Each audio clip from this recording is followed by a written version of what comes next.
அவருடைய பரிசுத்த நாமத்திற்கு மகிமை உண்டாவதாக. 1 சாமுவேல் 1ஆம் அதிகாரம் 26ஆம் வசனம், 27ஆம் வசனம், 28ஆம் வசனம் வாசிப்போம். அப்பொழுது அன்னாள், என் ஆண்டவனே, இங்கே உம்மண்டையில் நின்று கர்த்தரை நோக்கி விண்ணப்பம் பண்ணின ஸ்திரீ நான் தான் என்று என் ஆண்டவனாகிய உம்முடைய ஜீவனை கொண்டு சொல்லுகிறேன். இந்த பிள்ளைக்காக விண்ணப்பம் பண்ணினேன். நான் கர்த்தரிடத்தில் கேட்ட என் விண்ணப்பத்தின்படி எனக்கு கட்டளையிட்டார். ஆகையால் அவன் கர்த்தருக்கென்று கேட்கப்பட்டபடியினால் அவன் உயிரோடு இருக்கும் சகல நாளும் அவனை கர்த்தருக்கே ஒப்புக் கொடுக்கிறேன் என்றால் அவன் அங்கே கர்த்தரை பணிந்து கொண்டான். அல்லேலூயா. சாமுவேலை குறித்து சாமுவேலுடைய அம்மா சொன்ன சாட்சி. இந்த நாட்களில் ஆண்டவருக்கு நன்றி செலுத்துகிற கூட்டங்கள் குறைந்து கொண்டே போகிறது இல்லையா? நிறைய வாங்குவதற்கு ஆட்கள் நிறைய இருக்கிறாங்க. ஒரு முறை ஒரு ஊழியக்காரர் இப்படி சொன்னார், பரலோகத்தில் 2 பிரிவு இருக்குதான். ஒரு பிரிவில் பார்த்தீங்கன்னா நிறைய தேவதூதர்கள் வேலை பார்த்துக்கிட்டே இருக்கிறாங்க. பூமியிலேருந்து ஏதோ வந்துக்கிட்டே இருக்குது. நிறைய தேவதூதர்கள் எடுத்து கொண்டு போய் ரேக்கில் வச்சுட்டே இருக்கிறாங்க. இன்னொரு பக்கத்தில் பார்த்தீங்கன்னா ஒரே ஒரு தேவதூதன் தான் அங்கே உட்காந்துருக்கிறான். அதுவும் சேரில் உட்காந்துருக்கிறான்.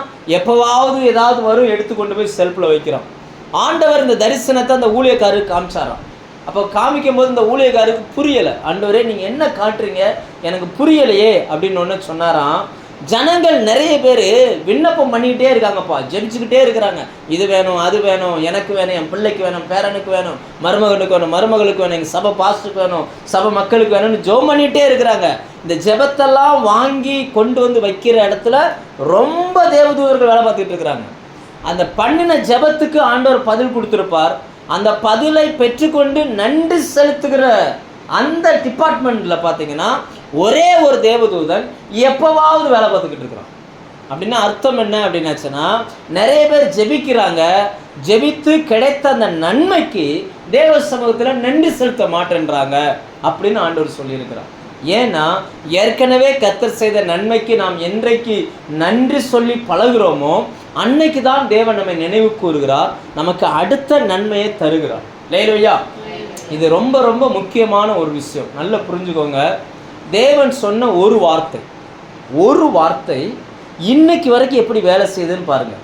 ஆண்டவர் சொன்னார், மரம் செடி கொடிகள் பூமியிலிருந்து உண்டாகட்டும் அப்படின்னார். மனிதனுக்கு கனி தரக்கூடிய சகல விதமான மரம் செடி கொடிகள் பூமியிலிருந்து என்ன செய்யட்டும், உண்டாகட்டும் அப்படின்னு சொன்னார். ஒரே ஒரு நாள் ஒரே ஒரு வார்த்தையை சொன்னார். அப்படி சொல்லும் பொழுது அன்னைக்கு மனுஷனே இல்லை. ஏன்னா மரம் செடி கொடிகள் உண்டாக்கப்பட்டது 3ஆவது நாள். எத்தனாவது நாளில்? மனுஷன் படைக்கப்பட்டது 6ஆவது நாளில். மனுஷனே இல்லை, ஆனால் மனுஷனுக்கான மரம் செடி கொடிகளை உண்டாகட்டும்னு ஒரு வார்த்தையில் சொல்லிட்டார். இன்னைக்கு வரைக்கும் எத்தனை கோடி மக்கள் உருவாகிட்டாங்க பாருங்க. இத்தனை கோடி மக்களுக்கும் தேவையான மரம் உற்பத்தி ஆகிக்கிட்டே இருக்குது.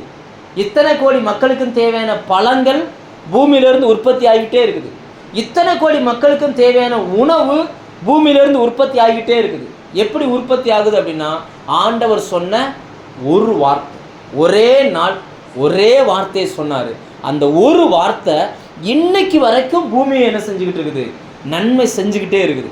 நம்மளை பார்த்து ஆண்டவர் எத்தனை வார்த்தை சொல்கிறாரு யோசிச்சு பாருங்க. ஒரு வார்த்தையை அப்படி வேலை செய்யும்னா, நம்மளை பார்த்து சொல்லப்பட்ட அந்த வார்த்தைகள் நிச்சயமாய் உயிர் உள்ளது. அது ஒரு நாளும் உறங்குவதில்லை. அது வேலை செய்வதை நம்ம கண்கள் பார்க்கணும். அது வேலை செய்கிறத என்ன செய்யணும், நம்ம கண்கள் பார்க்கணும். இங்கே நம்ம பார்க்குறோம், நம்ம வாசித்த அந்த வேத பகுதியில் ஒரு ஊழியக்காரர் சர்ச்சில் உக்காந்துருக்கிறார். அவர் பேர் ஏலி. அப்போ அவர் உக்காந்துருக்கும் போது ஒரு அம்மா வந்து ஜெபம் பண்ணுது. ஒரு 2-3 வருஷங்களுக்கு முன்னாடி ஜெபம் பண்ணுது. அன்றைய நாட்களில் ஆலயத்துக்கு வந்து ஜெபிப்பது ஒன்றும் பெரிய விஷயம் கிடையாது. உலகத்தில் இருந்ததே ஒரே ஒரு ஆலயம். நிறைய பேர் வருவாங்க, நிறைய பேர் ஜெபம் பண்ணுவாங்க, போயிடுவாங்க. ஆனால் ஜெபம் பண்ணினதை பார்த்த இந்த ஊழியக்காரர் மறந்துட்டார். ஏலி மறந்துட்டார். யார் வந்தாங்க யார் போனாங்கன்னு என்ன இல்லை, ஊழியக்காரருக்கு ஞாபகம் இல்லை. நம்மளை போல சின்ன பாஸ்டர் கிடையாதுல்ல அவர். இப்போ நம்ம வந்து கொஞ்சம் பேர் தான் இருக்கிறோம். எல்லாரையும் பார்த்து நம்ம பார்த்தோன்னே கண்டுபிடிச்சிடலாம். இவங்க இவங்க இதுக்காக வந்திருக்காங்க, இவங்க இவங்க நமக்கு தெரியும்ல, நம்ம சபையில் எத்தனை பேர் இருக்காங்கன்னு நமக்கு தெரியும். அந்த காலத்தில் உலகத்தில் இருந்ததே ஒரே ஒரு சபை, லட்சக்கணக்கான பேர் போவார்கள், ஜெபிப்பார்கள், வருவார்கள், இப்படி போயிட்டே இருக்கும். இப்போ பாஸ்டருக்கு நினைவு இல்லை, ஆனால் அந்த அம்மா அந்த பாஸ்டர் ஒரு வார்த்தையை சொல்லி அனுப்புகிறார், சமாதானத்தோட போ, இஸ்ரவேலின் தேவனிடத்தில் நீ கேட்ட விண்ணப்பத்தின்படி உனக்கு அவர் கட்டளை இடுவார் அப்படின்னு சொல்லிட்டார். நீ என்ன ஜோம் பண்ணியோ அதை கர்த்தர் உனக்கு தருவார்னு சொல்லி அனுப்பிட்டார். 3 வருடங்கள் கழித்து இந்த அம்மா திரும்ப வருகிறது. வரும் பொழுது எதுக்காக ஜோம் பண்ணிச்சோ அந்த பையனையும் கையில் என்ன செஞ்சிருக்குது, கூட்டிட்டு வந்துருக்குது. முதல்ல வரும்பொழுது வெறுமையாய் வந்தது, இப்போ வரும்பொழுது பிள்ளையோடு என்ன செஞ்சிருக்குது, வந்திருக்குது. அந்த ஏலி முன்னாடி போய் நின்னா ஏலிக்கு அடையாளமே தெரியல, யார் மணி எப்போ வந்த என்ன ஏதுன்னு கேட்டுக்கிட்டு இருக்கும்போது அந்த அம்மா சொல்கிற பதில் தான் இது. அந்த அம்மா சொல்லுது பாருங்க, வாசிங்க, அந்த அம்மா சொல்கிற பதிலை பாருங்க. என் ஆண்டவனே உம்மண்டையிலே நின்று கர்த்தரை நோக்கி, முதலாவது அந்த பெண் தான் பண்ணின அந்த ஜெபத்தை நினைவு கூறுகிறார். 3 வருஷத்துக்கு முன்னாடி நான் என்ன பண்ணேன், இதே இடத்துல வந்து நான் ஜெபம் பண்ணேன், அந்த பெண் நான் தான். அப்போ தன்னை எப்படி அறிமுகப்படுத்துகிறாள் அப்படின்னா, தேவ சமூகத்துக்கு வரும் பொழுது நான் ஒன்றுமில்லாதவளாக வந்தேன், ஆனால் வந்து நான் இங்கே ஜெபம் பண்ணேன், இப்போ பாருங்கள் என் கையில் ஒரு பிள்ளையை நான் கையில் வச்சுருக்கிறேன். ஏலி மறந்துட்டார், எத்தனையோ பேர் வர்றாங்க போகிறாங்க, ஆனால் அந்த பெண் மறக்கலை பாருங்கள். அந்த பெண் அந்த கடந்த கால அந்த குறைவை நினைவு கூர்ந்து தேவ சமூகத்தில் சொல்லுகிறான். இன்றைக்கி நம்ம தேவ சமூகத்தில் என்ன சொல்லுகிறோம், நம்ம ஆண்டோடைய சமூகத்தில் என்ன சொல்லுகிறோம்? இவங்களுடைய ஜெபத்தை கவனிங்க. அவங்க என்ன சொல்கிறாங்க பாருங்கள், ஒன்றுமில்லாத நேரத்தில் நான் வந்து நின்னம்ல ஆண்டவர், நான் வந்து நின்னல, அந்த பெண் நான் தான். ஏன்னா அன்னைக்கு வந்து அவன் நிற்கும் பொழுது வாயை திறந்து பேசக்கூட முடியாது, இருதயமெல்லாம் துக்கத்தால் நிறைந்து போய் பேச்சே வரலை, வெறும் கண்ணீர் மட்டும்தான் வந்துக்கிட்டு இருக்குது, பேசுவதற்கு கூட பலன் இல்லை, வாயை திறந்து பேச முடியாமல் அப்படியே வாய்க்குள்ளே அப்படி முனைஞ்சிக்கிட்டே இருக்குது. சில நேரங்களில் நமக்கு சில பிரச்சனைகள், சில நெருக்கங்கள், சில உபத்திரங்கள் வந்துருச்சுன்னா வாயை திறந்து நம்மளால் பேச முடியாது, அப்படியே கண்ணீர் வரும், நம்மளா புலம்புவோம். அப்படி இந்த அம்மா புலம்பிக்கிட்டு இருந்த அம்மா, அந்த அம்மா தன்னை அறிமுகப்படுத்துது பாருங்க. அந்த மறுபடி வாசிங்க, எப்படி அறிமுகப்படுத்துது, என் ஆண்டவனே இங்க எந்த இடத்துல இப்போ நீங்கள் இருக்கிறீங்களோ இதே இடத்துல தான் நான் வந்து நின்னேன், வந்து நின்று உங்கள் பக்கத்தில் இருந்து நான் கர்த்தரை நோக்கி விண்ணப்பம் பண்ணின அந்த பெண் நான் தான். அந்த பெண் அன்னைக்கு விண்ணப்பம் பண்ணும்பொழுது ஊழியக்காரருக்கு அவர் எப்படி தெரிஞ்சா தெரியுமா, தண்ணி அடித்த பொம்பளை போல தெரிஞ்சாங்க. எப்படி தெரிஞ்சாங்க, எப்படி தெரிஞ்சாங்க? வாசிங்க வாசிங்க வாசிங்க 1ஆம் அதிகாரம் 14வது வசனம். அவளை நோக்கி எதுவரைக்கும் வெறித்திருப்பாய். அதாவது இந்த அம்மா வந்து ஜெபம் பண்ணும்போது வாய்க்குள்ளே மனசுக்குள்ளே ஜெபம் பண்ணிச்சு பத்தியா, ஊழியக்காரருக்கு என்ன செய்யலை, அது ஜெபமாவே தெரியல. அவர் என்ன நினைக்கிறாரு, குடிச்சிட்டு வந்து இந்த பொம்பளை என்ன பண்ணிக்கிட்டு இருக்குது, புலம்பிக்கிட்டு இருக்கு போல இருக்குன்னு அவர் நினச்சிட்டார். கரெக்டாக அந்த அம்மா அதை நினைவு வச்சு சொல்லுது, அன்னைக்கு நீங்கள் என்னை பார்த்து சொன்னீங்கல்ல, நான் புலம்பிக்கிட்டு இருக்கேன்னு சொன்னீங்கல்ல, அந்த பெண் நான் தான் அப்படின்னு சொல்கிறேன். இன்னைக்கு தேவ சமூகத்தில் வருகிறோம், நாம் நம்மை தேவனுக்கு எப்படி அறிமுகப்படுத்துகிறோம்? நீங்கள் யோசிச்சு பாருங்கள். ஒரு குறைவோடு அந்த பெண் வந்தாள். அந்த பேக்ரவுண்ட் நம்ம நிறைய முறை சபையில் சொல்லி கொடுத்துருக்குறோம். 16 தலைமுறையாய் அந்த குடும்பம் கஷ்டப்பட்ட குடும்பம், நன்மை அந்த குடும்பத்துக்கு கொடுக்கப்படவில்லை, அந்த சமுதாயம் அந்த ஜனங்களே ஒதுக்கி வச்சுருந்தாங்க. அவன் ஒரு ஊழியக்காரனாய் பிறந்தும் ஊழியக்கார வேலையை அவனால் செய்ய முடியலை. 16 தலைமுறையா சுமார் 600 வருஷம் சாமுவேலுடைய அப்பாவின் அந்த தலைமுறைகள் 16 ஜெனரேஷனாக கஷ்டப்படுறாங்க. ஏன் கஷ்டப்படுறான்னு அவங்களுக்கே தெரியாது. அப்படி கஷ்டப்பட்ட அந்த தலைமுறையில் அந்த கஷ்டத்தை மாற்றுவதற்கு இப்போ ஒரு பிள்ளையை கற்றுக் கொடுத்தார். அந்த பிள்ளை பிறந்ததுக்கு அப்புறம் தான் அந்த கஷ்டமே அந்த குடும்பத்தை விட்டு என்ன செஞ்சிச்சு, மாறிச்சு. அப்போ அந்த பிள்ளைக்காக அந்த பெண் அழுகிறாள். அழுதுட்டு வந்து இப்போ சாமுவேல்கிட்ட சொல்லுகிறா, அன்னைக்கு நான் நின்று அழும்போது என்னை பார்த்து நீங்கள் குடிச்சிருக்கிறேன்னு சொன்னீங்கல்ல, அந்த பெண் நான் தான். தன்னை அறிமுகப்படுத்தும் பொழுது தன் குறைவை சொல்லுகிறாள். லேலூயா. இன்னைக்கு தேவ சமூகத்தில் வந்து நம்ம நிற்கிறோம், எதை சொல்லி தேவனுக்கு தன்னை வெளிப்படுத்துகிறோம்? நீங்கள் எதை சொல்கிறீங்க? உங்கள் கடந்த காலத்தை சொல்கிறீங்களா? ஒன்றுமில்லாமல் இருந்த ஆண்டவரே, இருக்க வீடு கிடையாது, படுக்கிறதுக்கு ஒரு இடம் கிடையாது, தங்குறதுக்கு ஒன்றும் கிடையாது, போட ஒரு ட்ரெஸ் கிடையாது, அப்படி இருந்த நேரத்தில் நீங்கள் என்னை தொட்டிங்க, இன்னைக்கு என் வாழ்க்கை மாறிடுச்சு. இது வந்து தேவனுக்கு சொல்லுகிற நன்றி. லேலுயா. இன்னைக்கு நம்ம இப்படிலாம் சொல்கிறோமா? அதை தான் நம்ம யோசித்து பார்க்க வேண்டிய ஒரு காரியமாக இருக்குது. தேவ சமூகத்தில் போகிறோம், எடுத்த எடுப்புலே 5வது கீரை போட்டிருக்கோம் டக்குன்னு. ஆண்டவரே நீர் எனக்கு இதை தாங்க, அதை தாங்க, அதை தாங்க, அதை தாங்க. ஆனால் அன்னாள் மூலமாய் கர்த்தர் நமக்கு கற்றுக் கொடுக்கிறார். முதலாவது தன்னுடைய தாழ்மையை, தன்னுடைய ஒன்றுமில்லாத நிலைமையை தேவனுக்கு அந்த பெண் தெரியப்படுத்துகிறார். எப்படிப்பட்ட சூழ்நிலையில் அவருடைய வார்த்தை என்னை தொட்டது என்பதை அந்த பெண் சொல்லுகிறார். ஏன்னா அப்படி சொன்னதுக்கு அப்புறம் தான் ஏலி சொல்லி அனுப்புவார், சமாதானத்தோடு போ அப்படின்னு சொல்லி. அதனால தான் அது அந்த அம்மா தன்னை அறிமுகப்படுத்தும் போது சொல்லுது, அன்னைக்கு ஜெபம் பண்ணோம்ல அந்த பெண் நான் தான் அப்படின்ட்டு. அடுத்ததாக தன் பக்கத்தில் அந்த பையனை காட்டுது. அந்த பையனை காமிச்சு, இந்த பிள்ளைக்காக விண்ணப்பம் பண்ணினேன். எப்படி போட்டிருக்கு? இந்த பிள்ளைக்காக விண்ணப்பம் பண்ணினேன், நான் கர்த்தரிடத்தில் கேட்ட என் விண்ணப்பத்தின்படியே. தேவ சமூகத்துக்கு வரும்பொழுது முதலாவது நம்மளுடைய ஒன்றுமில்லாத நிலைமையில் கர்த்தர் நம்மை தொட்டார்ல, அதை சொல்லணும். ரெண்டாவது, நாம் அப்படி ஜெபிக்கும் போது என்னெல்லாம் தேவனிடத்திலிருந்து வாங்கினோமோ அதை சொல்லணும். ரைட்டா? என்னெல்லாம் வாங்கியிருக்கிறீங்க இன்னைக்கு கர்த்தர் உங்களுக்கு என்னெல்லாம் கொடுத்துருக்கிறார்? நீங்கள் கொடுத்துட்டு வந்துருக்கீங்களா? என்னெல்லாம் கொடுத்துருக்கிறார் உங்களுக்கு? சென்னையில் ஐசியூவில் 2 மணி நேரம் உட்கார வச்சு காற்று வச்சுட்டானா எவ்வளோ ஃபீஸ் தெரியுமா? 13,000 ரூபா 2 மணி நேரம் ஆக்சிஜனை வைக்கிறது. நம்ம பிறந்ததுலேருந்து நமக்கு ஆக்சிஜனை கர்த்தர் தந்துக்கிட்டு இருக்காரு. அப்போ எத்தனை கோடி ரூபா நம்ம கொடுக்கணும்? என்னெல்லாம் வாங்கியிருக்கீங்கன்னா, ஃபஸ்ட்டு எனக்கு உயிர் கொடுத்துருக்காருல்ல, வாழ்வதற்கு பலன் கொடுத்துருக்கிறார். எத்தனையோ பேர் படுத்தவர்கள் எந்திரிக்கும் போது பிரேதங்களாக எந்திரிக்கிறார்கள். இப்போ ஒரு 3 நாளைக்கு முன்னாடி ஈரோட்டில் ஒரு பிரதர், நம்ம ரொம்ப நேசிக்கக்கூடியவர், ஊழியக்காரங்களுக்கு ரொம்ப நேசிக்கக்கூடிய ஒரு நபர், படுக்கும்போது படுத்திருக்கிறார். தூக்கத்திலேயே ஹார்ட் அட்டாக் வந்து அப்படியே இறந்து போனார். ஒரே பொண்ணு, 14 வயசு இருக்குது, நல்ல பெரிய பிஸ்னஸ்மேன், 50 லட்சம் 1 கோடின்னு பிஸ்னஸ் பண்ணக்கூடிய நபர். படுத்த படுக்கையிலே ஜீவன் போயிடுச்சு. ஆனால் ஒவ்வொரு நாளும் முழுக்கி எந்திரிக்கிறோமே, எந்திரிச்சு உங்கள் பிள்ளைய பார்க்கறதுக்கு உங்களுக்கு ஜீவன் கொடுத்தாரு, உங்களுக்கு பார்க்கறதுக்கு உங்கள் பிள்ளைகளுக்கு ஜீவன் கொடுத்தாரு.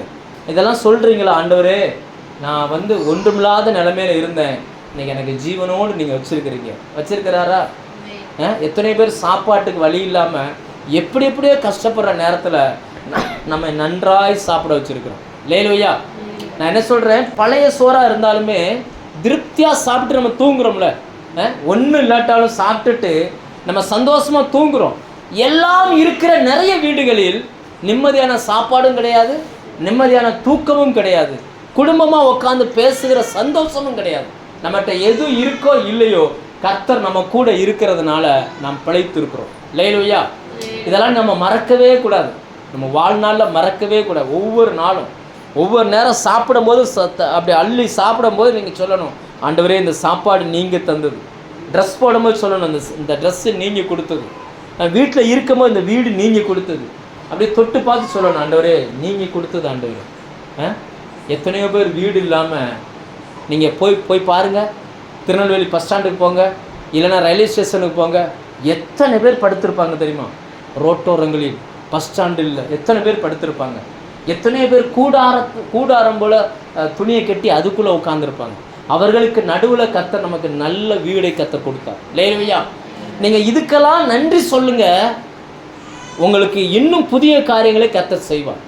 ஏன்னா நன்றி இல்லாத நபர்களுக்கும் அவர் மழையை பெய்ய பண்ணுகிறார், ஆனால் நன்றி உள்ள நபர்களை கர்த்தர் நினைவு கூறுகிறார். லேலுயா.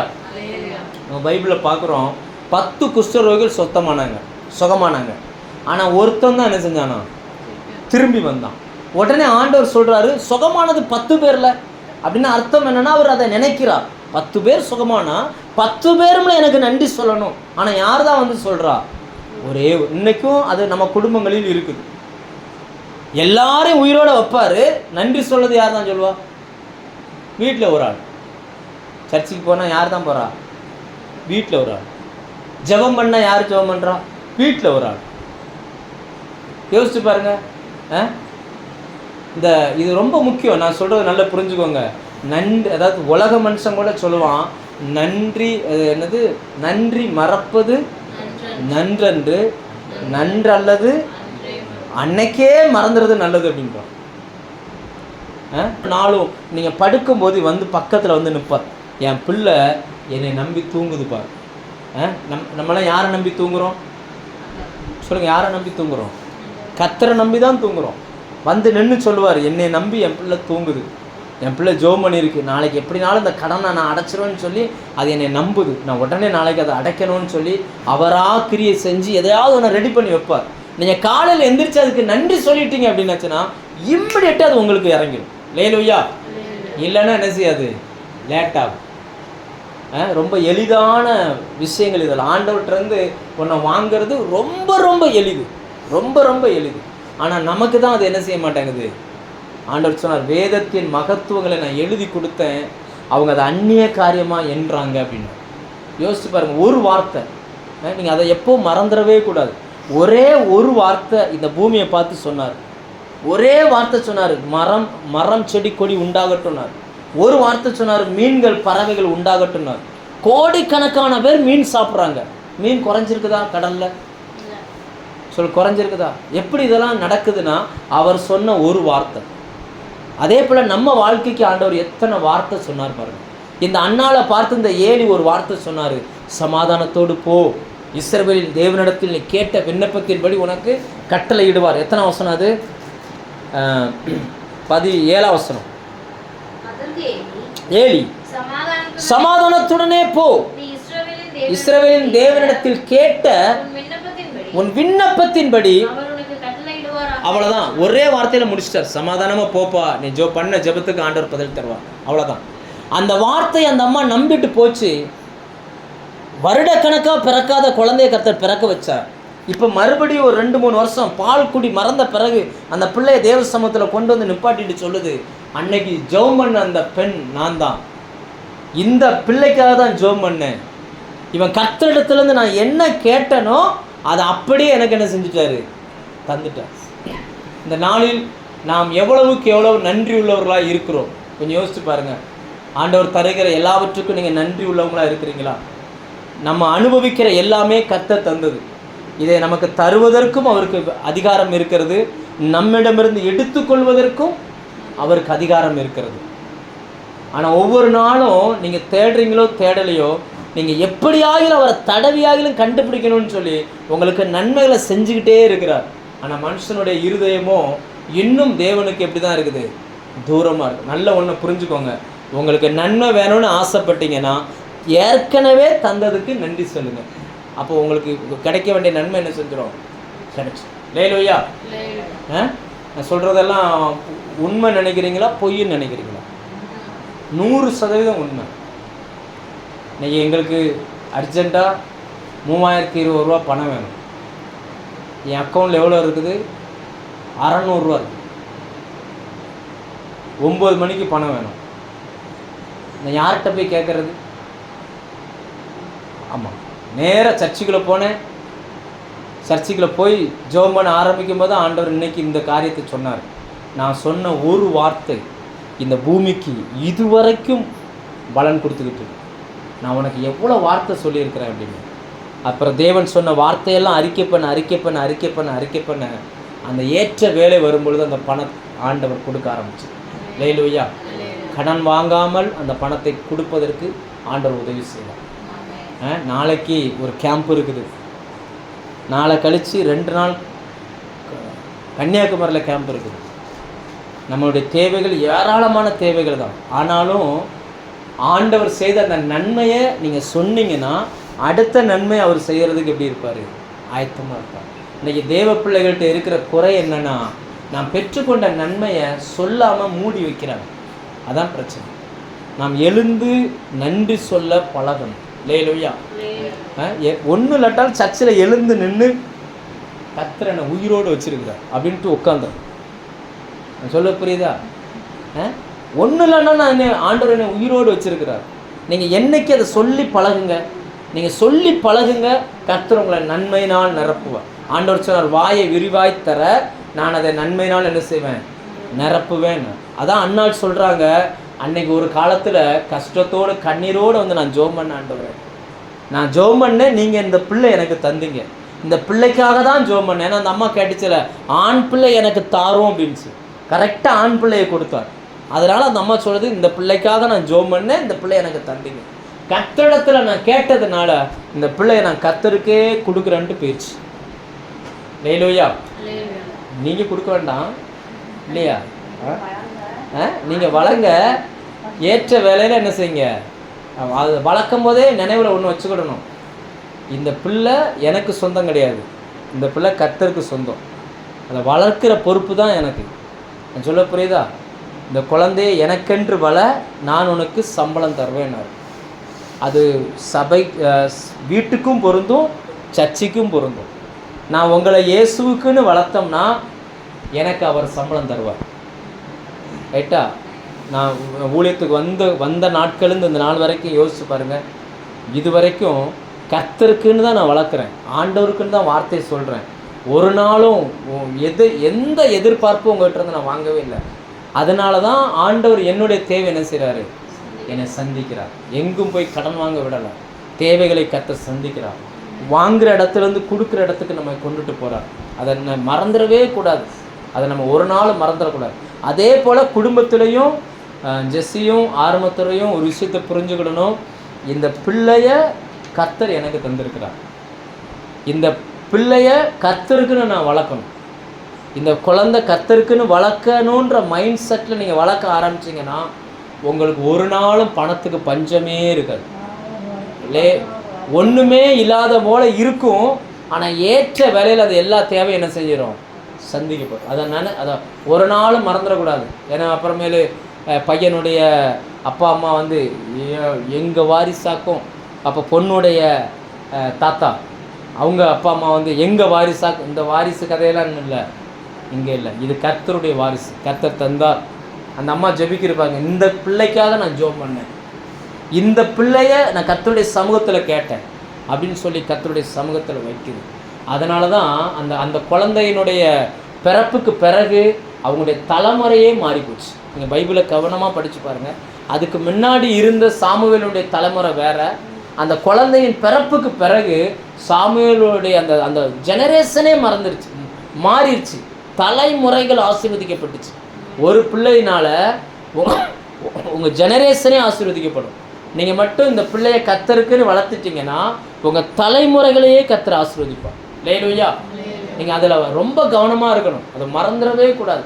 ஒவ்வொரு நாளும் பிள்ளையை பார்க்கும்போதே நீங்கள் பார்க்கணும், இது கர்த்தர் தந்தது, இது கர்த்தருக்குன்னு வளர்க்குறேன், கர்த்தர் கொடுத்தது கர்த்தருக்குன்னு வளர்க்குறேன். இதை நினைவில் எப்போவுமே நீங்கள் வச்சுக்கிட்டே இருந்தீங்கன்னா நீங்கள் ஆண்டவர் வந்து நம்முடைய பேச்சை பார்க்க மாட்டார், நம்ம இருதயத்தை பார்ப்பார். நம்ம இருதயத்தில் அந்த எண்ணம் இருந்துச்சுன்னா ஆண்டவர் ஆட்டோமேட்டிக்காக அவங்களுக்கு தர வேண்டியதை என்ன செஞ்சிருவார். அவரே சொல்லியிருக்கிறார், ஒரு மனுஷன் வேலை செஞ்சான்னா அவன் கூலிக்கு பாத்திரன். அவன் யார்? ஆமாம், அதாவது வேலை செய்கிறவனுக்கு கூலி ஆண்டவர் கொடுத்துருவார். வேர்வை காயதுக்குள்ளே கொடுத்துருவாராம். ஒருத்தன் வேலை செஞ்சுருக்கான்னா வேலை செஞ்ச வேர்வை காயணும்ல, காயதுக்குள்ளே அப்புறம் பணத்தை கொடுத்துருவார். நீங்கள் கர்த்தருக்குன்னு வளர்த்தீங்கன்னா உங்களுக்கு பஞ்சமே இருக்காது. கர்த்தருக்குன்னு வளர்த்தீங்கன்னா நீங்கள் ஆஸ்பத்திரிக்கு தூக்கிட்டு போக வேண்டிய வேலையே இருக்காது. ஏன்னா தேவனால் எந்த மனுஷனுக்கும் உதவி செய்ய முடியும். கர்த்தருக்குன்னு வளர்த்தீங்கன்னா அந்த பிள்ளைய நிமித்தம் உங்களுக்கு ஒரு கடனுமே வராது. நீங்கள் கவனமாக அதில் ரொம்ப கவனமாக இருக்கணும், மைனூட்டாக கவனித்து பாருங்கள். நீங்கள் கர்த்தருக்குன்னு வளர்த்து பாருங்கள். எனக்கெல்லாம் நினைவு தெரிஞ்சு எங்கள் பிள்ளைகளுக்காக ஆரம்ப நாட்களில் சளி பிரச்சனை இந்த மாதிரிலாம் இருந்துச்சு. என்னைக்கு ஆண்டவர் இந்த வசனத்தின் வெளிச்சத்தை கொடுத்தாரோ, இந்த பிள்ளை எனக்குன்னு வள அப்படின்னு கொடுத்தாரோ, அன்னையிலிருந்து அந்த பிள்ளைகளுக்காய் ஆஸ்பத்திரி செலவு பண்ணுறதே என்ன ஆயிடுச்சு, போச்சு. ஆஸ்பத்திரி செலவே இல்லாத மாதிரி போச்சு. இந்த ஊசி போடுறது, ஆஸ்பத்திரியில் கொண்டு வைக்கிறது, இந்த மாஸ்க் வைக்கிறது, ஐசியூவில் வைக்கிறது, அப்படி வைக்கிறது, இப்படி அதெல்லாம் இல்லவே இல்லை. அந்த வசனம் என்னைக்கு என்னுடைய கண்ணை திறந்துச்சோ அன்னைக்கே அது எல்லாமே மாறிடுச்சு. லேலூயா.